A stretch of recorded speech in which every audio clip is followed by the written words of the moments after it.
আরে আস্তে কর, ভেঙে যাবে তো না হলে। এগুলো কি ফুটেছে? ফুল ফুটেছে দাগান গাছে। ও কয়টা ফুটেছে? একটা, দুটো, তিনটে আছে। তিনটে ফুটেছে? হ্যাঁ। তিনটে ফুটেছে? হুম। তুই এখন এটা কি করছিস?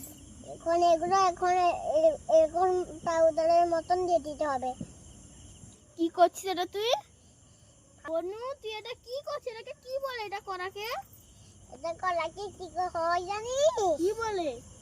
এটা দাগান গাছে কত সুন্দর 3টা 4টা 5টা কলা ফিরম করছি। পরাগ মিলন করছিস? পরাগ মিলন? ও আমার জীবনে জানি না বাবা কি এটা পরাগ করলে মিলন। কি হয় রে গাছে? ফুল ধরে ফুল। বড় বড় ফল হয়? হ্যাঁ। আচ্ছা ঠিক আছে।